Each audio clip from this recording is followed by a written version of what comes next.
Assalamualaikum warahmatullahi wabarakatuh. Alhamdulillahilladzi at'amana wa syaqana wa ja'alana minal muslimin. Asyhadu an la ilaha illallah wahdahu la syarikalah wa asyhadu anna Muhammadan abduhu wa rasuluh. Allahumma sholli ala Muhammad wa ala alihi wa ashabihi ajmain. Bapak Ibu hadirin jemaah tarawih rahimakumullah. Ustadz Hamdi masih kurang sehat, Abi masih belum bisa mendampingi dan memandu Bapak Ibu dalam kajian tarawih malam ini. Mudah-mudahan beliau besok bisa kembali lagi bersama kita. Tadi sore mengamanahkan ke saya untuk mengisi, bukan mengganti, mengisi kekosongan malam ini insya Allah. Walaupun sebenarnya dilema karena beliau guru saya dan saya murid beliau. Mana mungkin bisa sama seorang murid dengan guru. Tapi di sisi lain juga saya tidak bisa menolak permintaan beliau. Makanya tadi musyawarah dengan teman-teman, akhirnya sekedar untuk mengisi malam ini, insya Allah kita coba. Dan kita doakan mudah-mudahan Ustadz Hamdi, Abi bisa kembali disehatkan oleh Allah Subhanahu wa Ta'ala, amin, sehingga bisa kembali memandu, mengisi kajian-kajian taklim di tarawih-tarawih berikutnya. Bapak Ibu yang dirahmati Allah, di waktu yang terbatas ini saya ingin mengajak Bapak Ibu untuk merenungi beberapa hadis Rasulullah SAW. Sederhana, para ulama mendefinisikan arti agama ini, walaupun banyak yang mendefinisikan. Di antara yang paling singkat, paling padat, ringkas tapi luas maknanya, ada satu ulama yang mengartikan bahwa agama ini adalah wad'un ilahiyun sa'ikun lidawil ukuli salimah liyanalu sa'adah fi ma'isyatihim wa ma'adihim. Bahwa agama yang kita anut ini adalah wad'un ilahi sa'ikun lidawil ukul asalimah.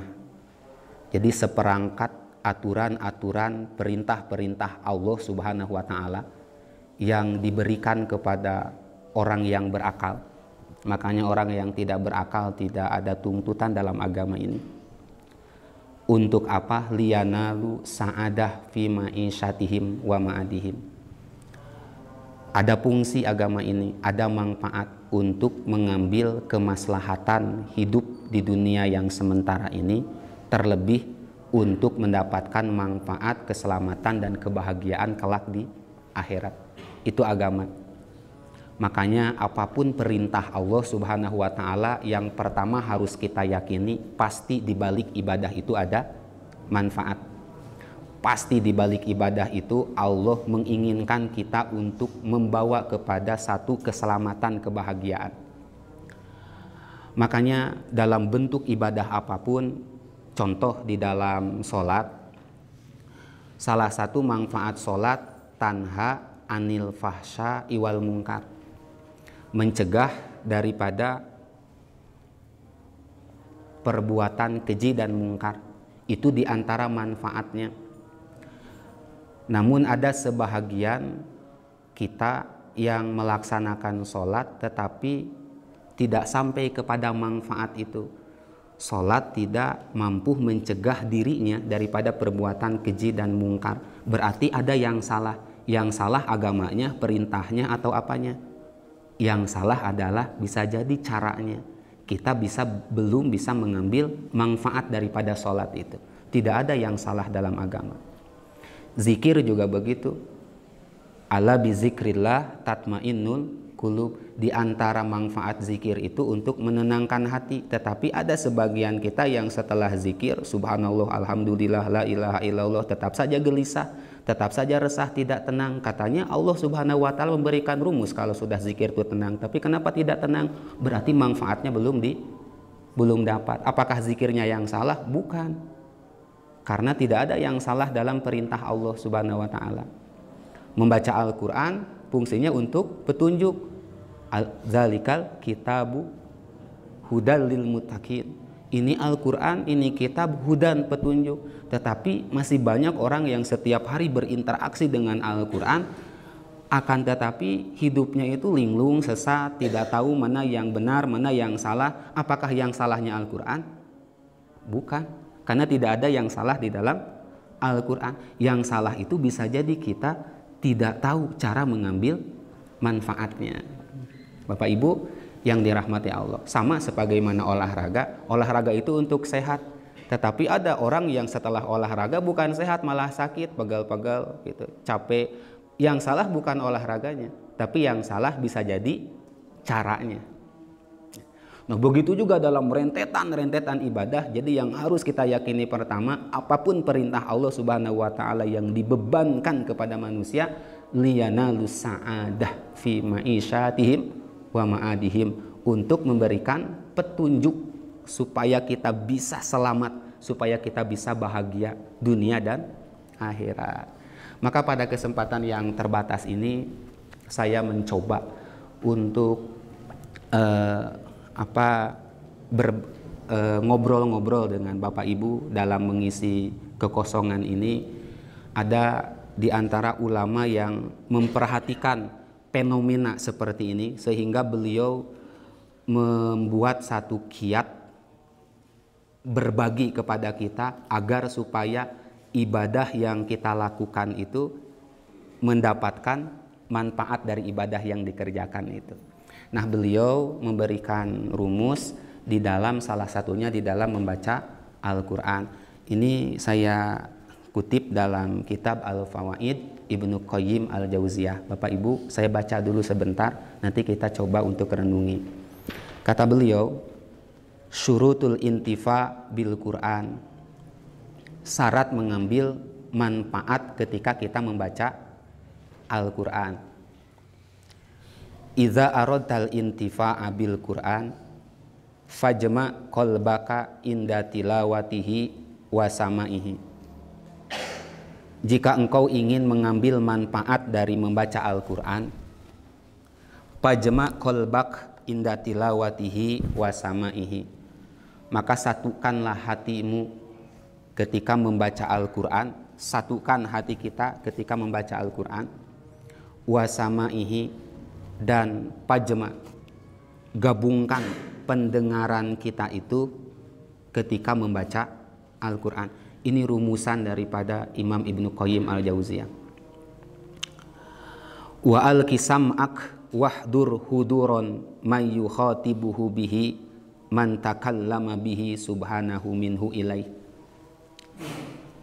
Kemudian pasang pendengaran Anda, bukan pasang telinga. Kalau telinga itu bahasa Arabnya uzun, tapi kalau uzun itu fisikal. Jadi hewan juga punya uzun. Hewan juga punya telinga, tapi mereka tidak punya sam'a, pendengaran. Makanya kata Imam Ibnu Qayyim, ketika Anda berinteraksi dengan Al-Quran, ini mengambil contoh dengan Al-Quran, sebenarnya bisa diaplikasikan dalam bentuk ibadah apapun. Wa al-kisam'aka,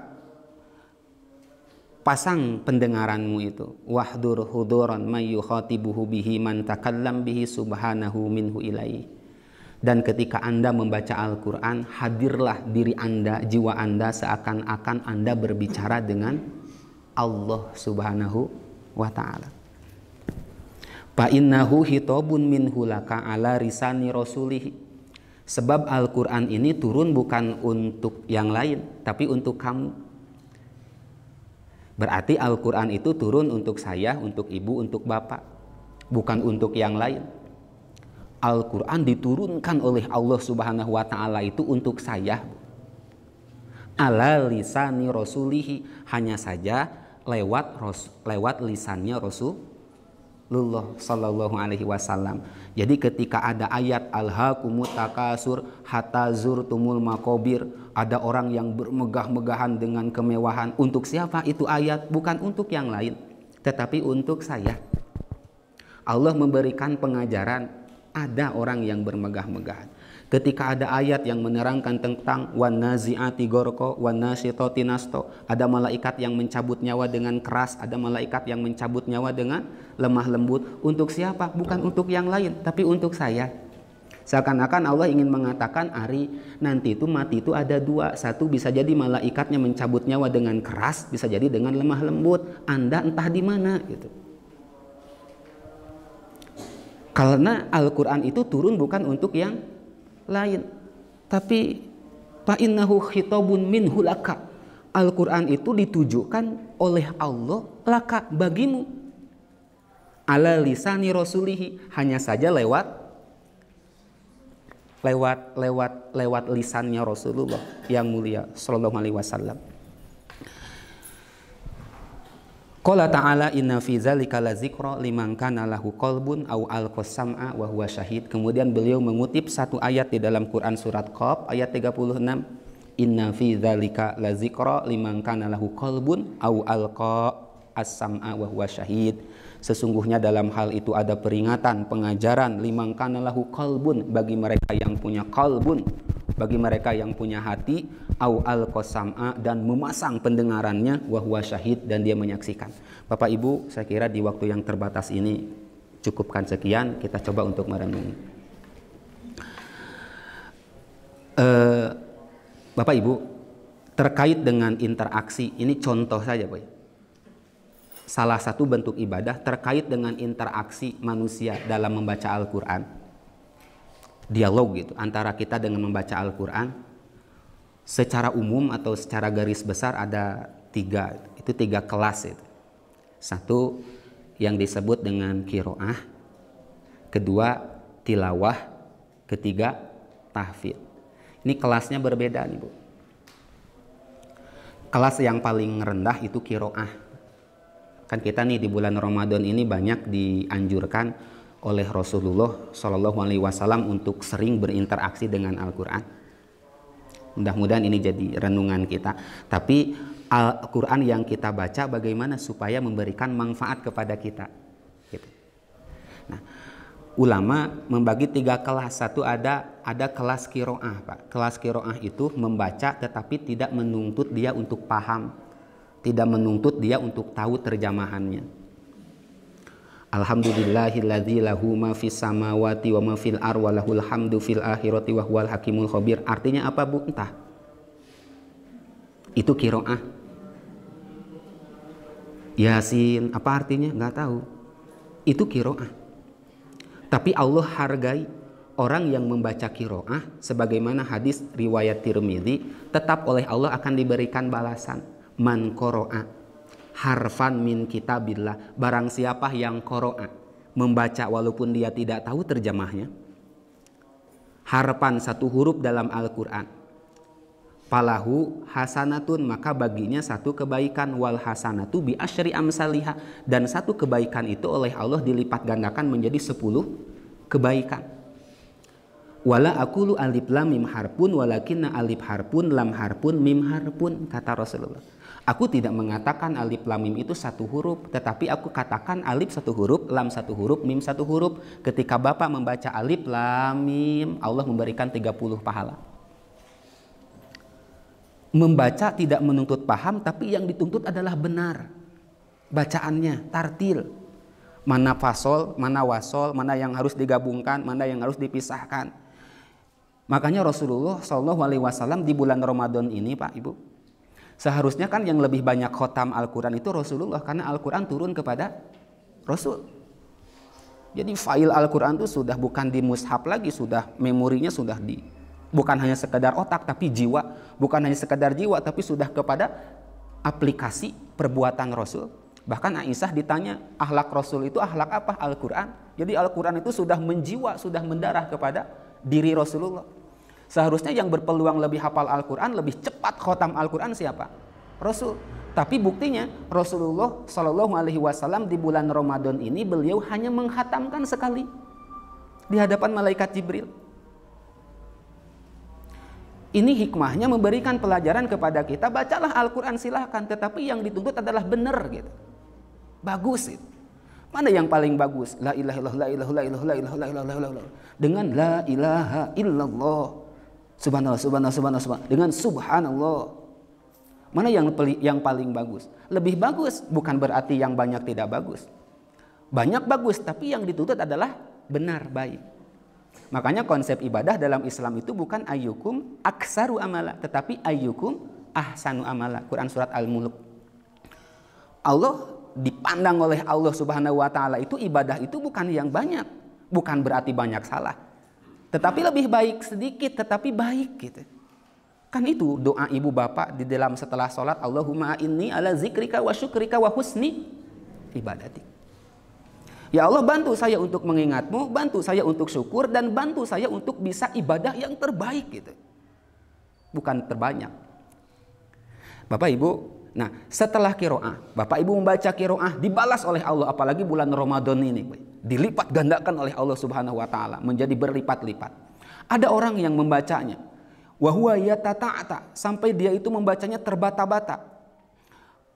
Contoh, tatababarokalladzi di biyadi wahwa syakun alaihi.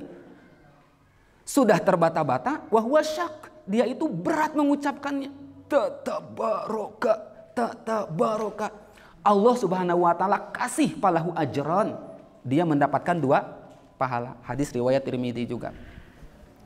Sahih Sarul hadisnya. Ini ada ulama hadis nih. Nanti koreksi saja kalau salah, kalau keliru. Beliau menyelesaikan kuliahnya di tafsir hadis, Bu. Jadi saya agak grogi menyampaikan hadis ini. Jadi Ustaz kalau salah perbaiki ya. Jadi katanya ibu, ya masa Rasulullah bohong, Bu ya?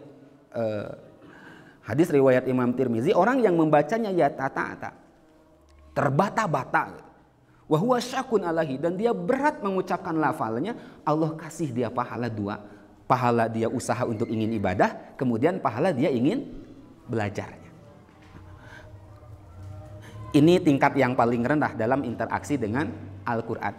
Ada tingkat yang lebih tinggi daripada qiraah itu, namanya tilawah. Makanya Imam Ibnu Qayyim menyebut di sini, iza aradal intifa bil Quran fajma qalbak inda tilawatihi. Bukan inda qiraatihi. Kata beliau, jika sekiranya Anda ingin mengambil manfaat dari membaca Al-Quran, maka sambungkan hatimu ketika tilawahnya, bukan ketika qiraahnya. Beda qiraah dengan tilawah, beda. Bahasanya juga sudah beda. Tilawah itu dari kata tilwun. Tilwun itu itiba. Itiba itu mengikuti. Jadi membaca dengan mengikuti maknanya, mengikuti maksudnya, mengikuti kandungannya, mengikuti petunjuknya, mengikuti huruf per hurufnya, betul-betul butuh perenungan, pemaknaan yang fokus dan konsentrasi. Itu tilawah namanya.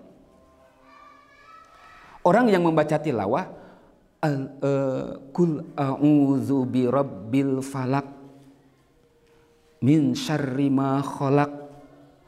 Mulut membaca, kemudian pikiran terbayang terjamahnya, kemudian hati mentadaburi, itu tilawah. Mana yang lebih bagus? Tentu yang lebih bagus adalah orang yang tilawah. Karena orang yang tilawah balasannya juga beda. Oleh Allah Subhanahu wa taala akan diberikan bonus balasan yang lebih besar daripada qiraah. Apa balasannya? Hadis riwayat Imam Muslim.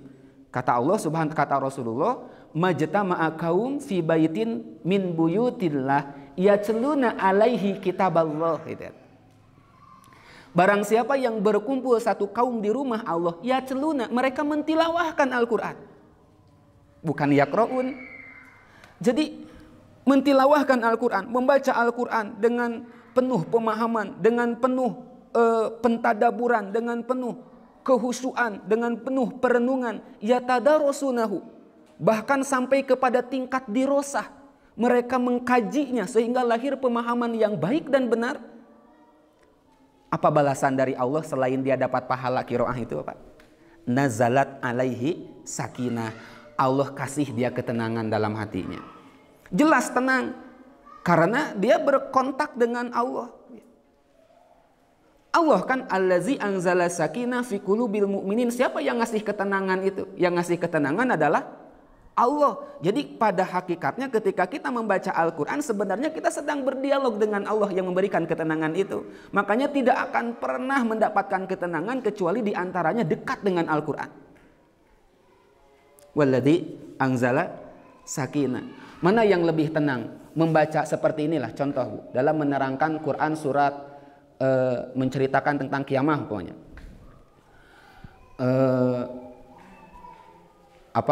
Surat al-Qiyamah, ya ayyuhallazina amanu taqu rabbakum inna zalzalatas sa'a syai'un adzim yauma yarawnaha tazhalu kullu murdi'atin amma arda'at wa tad'u kullu dzatin hamlin hamlaha wa taron nasa sukara wa ma hum bisukara. Itu dengan penuh perenungan. Ayat itu menerangkan tentang proses terjadinya hari kiamat, bahwa karena hari kiamat sampai ada seorang ibu yang sedang menyusui dilempar anaknya. Gitu. Orang yang sedang dalam kandungan semua gugur karena dahsyatnya hari kiamat. Dengan orang yang hanya qiraah, ya ayyuhallazina amanu taqu rabbakum inna zalzalatas saati syai'un azim yauma tarawnaha tadhalu kullu murdiatin. Mana yang paling berpengaruh? Yang paling berpengaruh adalah orang yang tilawah. Itu makanya Bapak Ibu, Rasulullah Shallallahu Alaihi Wasallam beliau mengajarkan tilawah ini. Beliau kan pernah menyuruh kepada Abdullah ibnu Mas'ud, sahabat Rasulullah yang masuk Islam ke-6 itu, akri alayya al-Quran. Abdullah ibnu Mas'ud, tolong bacakan kepada saya Al-Quran. Kata Abdullah ibnu Mas'ud, akri alaika wa alaika unzil. Apakah aku harus membaca Al-Quran kepadamu sementara Al-Quran ini turun kepadamu? Kemudian kata Rasulullah, uridu an asma min ghairi. Enggak, saya hanya ingin dengar bacaan Al-Quran dari selainmu, dari selainku. Dibacalah Al-Quran oleh Abdullah ibnu Mas'ud sampai pada ayat Quran surat An-Nisa ayat 40. Kemudian Rasulullah berbalik kepada Abdullah ibnu Mas'ud, hasbukal an, cukup. Faiza ainahu tadripan, tiba-tiba mata Rasulullah Shallallahu Alaihi Wasallam sudah basah dengan air mata. Kenapa bisa basah air mata? Karena Rasulullah tilawah. Rasulullah bukan hanya sekedar membaca, tapi membaca dengan penuh perenungan, dengan penuh pemaknaan. Nah, orang yang membaca Al-Quran dengan penuh perenungan dan pemaknaan akan bermanfaat bagi dirinya. Oh, barangkali membaca Al-Quran itu kurang berpengaruh. Ya, bisa jadi kita hanya mengejar pahalanya, tapi manfaatnya tidak kita dapat. Bapak Ibu hadirin yang dirahmati Allah Subhanahu wa taala.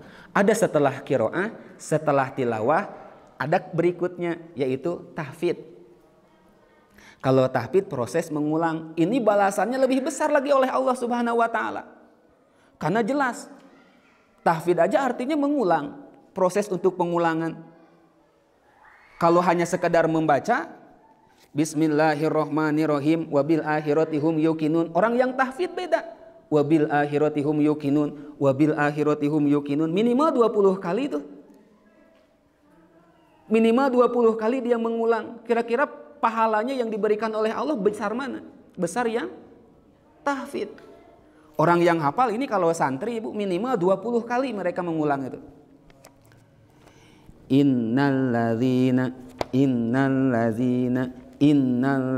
berapa huruf itu?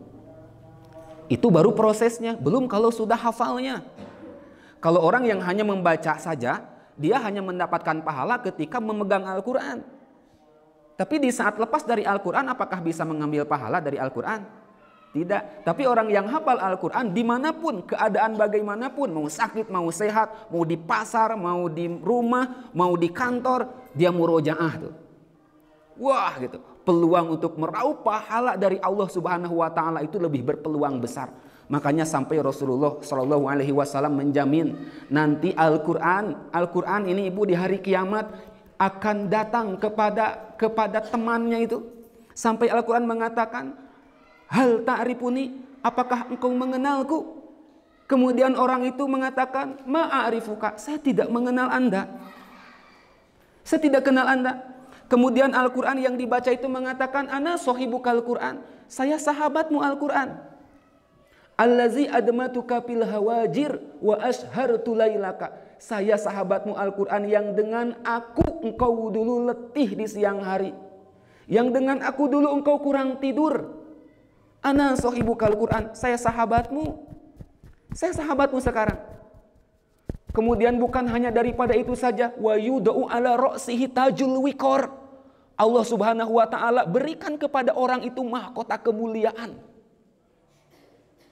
Mahkota kemuliaan yang tidak diberikan oleh Allah kepada makhluk-makhluk yang lain. Bukan hanya itu saja, wa yuksa walidahu hullatain. Allah kasih bonus berikutnya, Allah berikan pakaian untuk kedua orang tuanya, pakaian yang tidak ada di dunia. Sampai orang tuanya mengatakan, bima kasaina hadi, ini baju dari siapa ya Allah? Bi akhdi walidukumal Quran. Ini anakmu dulu karena bersahabat dengan Al-Quran. Masya Allah Bu. Berbahagia ibu, bahagia bapak jika sekiranya ada satu di antara generasi bapak ibu yang hafid Al-Quran atau banyak hafalan Al-Qurannya. Banyak hafalan Al-Qurannya. Atau kalau tidak, kalau belum ada, minimal ibu bapak. Sehingga nanti bisa ngasih hadiah tuh kepada orang tua di akhirat. Bu, Pak, selagi dulu di dunia saya tidak pernah membahagiakan bapak ibu, sekarang di akhirat saya akan bahagiakan bapak ibu dengan 2 baju yang akan diberikan oleh Allah, karena saya bersahabat dengan Al-Quran ketika hidup. Saya sudah tua, ya tidak ada alasan sudah tua Bu. Di salah satu masjid di Bukit Tinggi, maaf bapak ibu, mudah-mudahan ini jadi perenungan bagi kita. Ada yang dari mulai hari pertama bulan Ramadan sampai kemarin subuh, dia menghafalkan, bukan hatam, hafal 1,5 juz dan dia usia 64 tahun. Jadi kebiasaannya apa? Setelah sholat dia sisakan waktu 15 menit gitu. 1,5 juz selama berapa hari? 2 minggu gitu. Tadi subuh ngobrol, Allahu Akbar, kalah saya Pak. Usia bapak tuh enggak anak, enggak dewasa, 64 tahun. 64 tahun. Luar biasa. Jadi usaha ikhtiar di dalam ingin apa? Betul-betul usahanya itu sehingga Allah Subhanahu wa taala permudah gitu. Man jahada fina lanahdiyanahum subulana. Kalau sungguh-sungguh di jalan Allah, Allah mudah juga. Jadi tidak ada alasan faktor usia, tidak ada alasan faktor kesibukan. Kalau sibuk, banyak orang yang sibuk hafal Al-Quran. Orang yang tua, banyak orang yang tua hafal Al-Quran. Anak kecil, banyak anak kecil yang hafal Al-Quran. Jadi masalahnya hanyalah kemauan saja. Tetapi Allah, Rasulullah memberikan tawaran kepada kita. Kalau sekiranya ingin meraup pahala yang banyak dengan Al-Quran, maka lakukanlah usaha tahfidz ini. Ibu bapak, sorga itu ada 100 tingkat Pak. Likulli darajatani mi'atu am. Setiap derajat itu ada 100 perjalanan itu. Dan orang yang menghafal Al-Quran nanti akan menyesal di sorga. Apa yang dia sesalkan? Kenapa dulu hafalan saya tidak ditambah? Kenapa hafalan saya dulu tidak ditambah? Karena Allah memerintahkan silahkan naik ke jenjang sorga lebih atas sebagaimana engkau menghafal Al-Quran di dunia. Subhanallah. Orang yang menghafal Al-Quran, bayangkan kalau hafalnya cuma Quran, surat, Qul huwallah dan Qul a'udzu birabbin nas saja. Ini tingkat surganya di mana? Gitu. Ini padilah keutamaan membaca Al-Quran. Ibu bapak, saya minta waktu 5 menit lagi mengulas daripada apa yang dikatakan oleh Imam Ibnu Qayyim Al-Jauziyah. Jika sekiranya engkau ingin mengambil manfaat daripada Al-Quran itu, pajma qalbaka, maka satukan hati kita. Kemudian anggap ketika kita berbicara dengan Al-Quran, membaca dengan Al-Quran, seakan-akan Anda berbicara dengan Allah Subhanahu wa ta'ala. Nah, ini sebenarnya aplikasi ihsan Bu. Kan tingkatan keberagamaan seseorang yang paling tinggi itu ihsan ya. Iman, Islam, dan ihsan. Ihsan itu apa? Anta budallah ka'annaka tarohu fa illam takun tarohu fa innahu yaroka. Jadi beribadah kepada Allah seakan-akan kamu melihat Allah. Allah itu tidak bisa dilihat, memang tidak bisa lihat di dunia, nanti di akhirat. Tapi yakini bahwa Allah melihat kita. Ini ihsan. Dan ini bisa diaplikasikan dalam bentuk ibadah apapun, bukan hanya dalam baca Al-Quran saja. Ketika sholat, kalau rumus ini diterapkan, dahsyat sholatnya itu. Kalau zikir, rumus ini diaplikasikan, dahsyat pengaruh zikir itu. Kalau baca Al-Quran, diaplikasikan rumus ini seakan-akan kita ngobrol dengan Al-Quran. Ketika kita zikir, seakan-akan kita berinteraksi dengan Allah. Ketika kita sedang sholat, seakan-akan kita berdialog dengan Allah. Karena lahirnya jiwa ihsan dalam diri kita akan bermanfaat ibadah kita. Itu kata Imam Ibnu Qayyim Al-Jauziyah. Kemudian yang kedua kata Imam Ibnu Qayyim Al-Jauziyah, Ibu, adanya muqtadir mu'asir, mu'asir. Ketika kita membaca Al-Quran ini, kata beliau, anggap Al-Quran itu memberikan pengaruh. Al-Quran ini memberikan pengaruh. Ya bisa jadi kita kurang mengambil manfaat ini karena kita menganggap Al-Quran biasa-biasa saja.